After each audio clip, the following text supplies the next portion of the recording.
在一座阳光温暖、绿意盎然的大山里，住着一只叫跳跳的小猴子。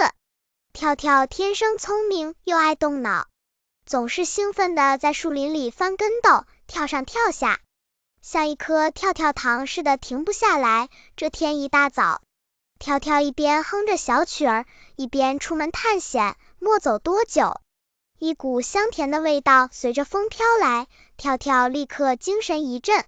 香气来自山坡上的一棵大桃树，桃子红彤彤的，看起来非常诱人，跳跳忍不住直流口水。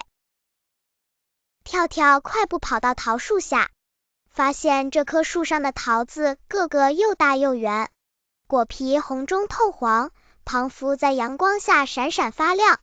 跳跳迫不及待地伸手一跳，想摘下一颗来尝尝味道，可惜桃子实在太高了。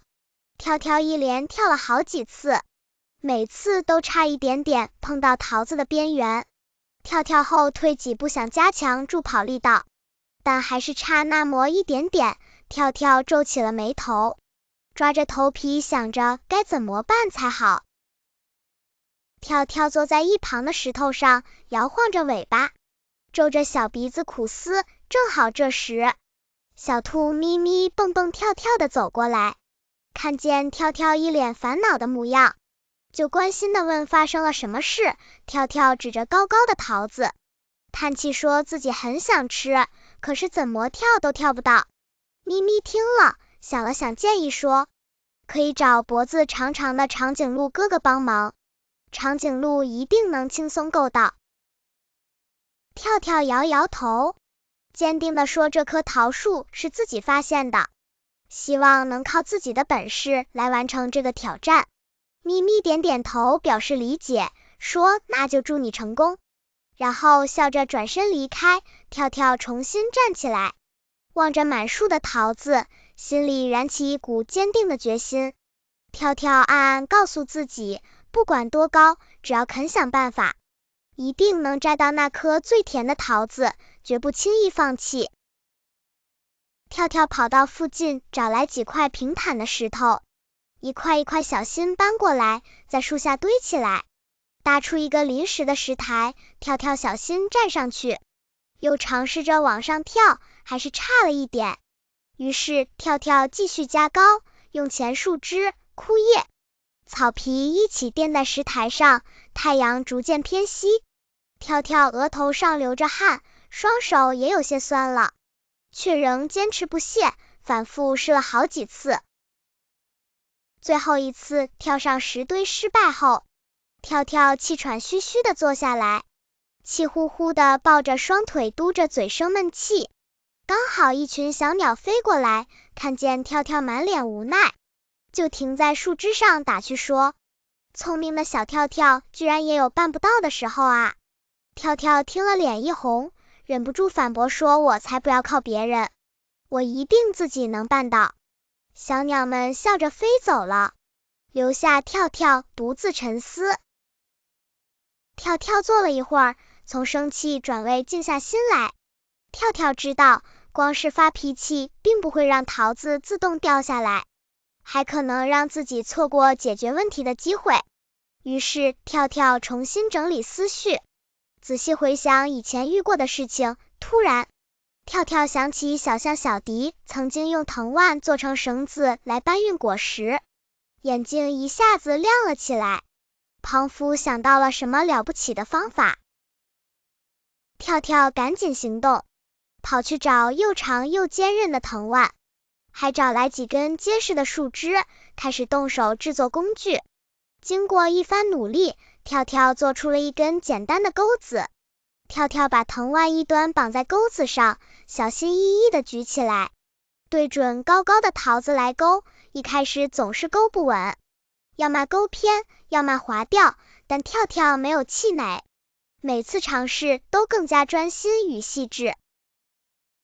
跳跳耐心练习好多次，终于钩子稳稳地勾住了一颗最大最红的桃子。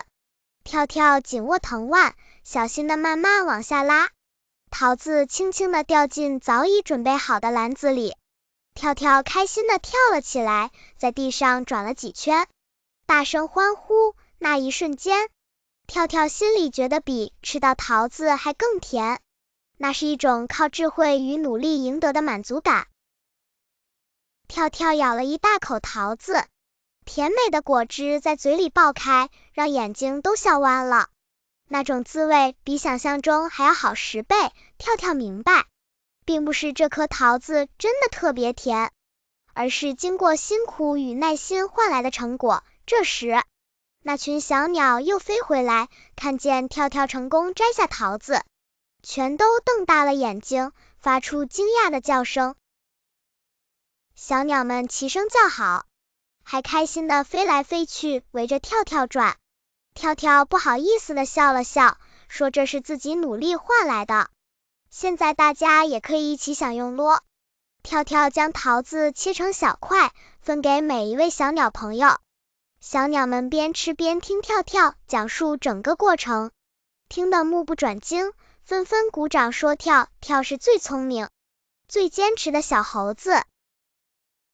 消息很快传遍整个森林，大家纷纷来找跳跳帮忙，有的小象想搬果实，有的小鹿想取水，跳跳不藏私，耐心指导大家如何制作简单工具，如何观察问题，如何解决困难。渐渐的，森林里的动物们都变得更勇敢，也更有创意，不再因为困难而气馁，大家的生活变得更加有趣与团结。跳跳也在帮助别人的过程中发现自己变得更成熟、更温柔。跳跳不再急躁，而是愿意倾听与理解每一个朋友的烦恼。以前遇到问题就皱眉的小猴子，如今变成了大家心中最值得信赖的小帮手。大家都说跳跳的笑容就像春天的阳光，温暖了整个森林。一天傍晚，小兔咪咪又来到桃树下，看见跳跳正在教小鸟们用藤蔓勾取果子，咪咪惊喜地跑过去，大声说跳跳变得越来越厉害了耶。跳跳腼腆地笑着，从篮子里拿出一颗香甜的桃子，说这是给好朋友准备的谢礼。咪咪感动地接过桃子，说跳跳不但聪明，还有一颗温暖的心。夕阳洒在金色的山坡上，桃树下坐着一群开心的朋友，大家一边吃着跳跳分的桃子，一边听跳跳讲述冒险的故事。跳跳望着朋友们开心的笑容，心里觉得好幸福。跳跳知道，只要肯动脑，愿意忍耐，不怕困难，就能摘下心里的桃子。这就是属于跳跳的智慧与成长，也是跳跳送给大家最甜蜜的礼物。故事到此结束，谢谢观赏。以上故事人物情节纯属虚构，如有雷同，实属巧合。如果喜欢影片内容，欢迎按赞、订阅、分享，打开小铃铛。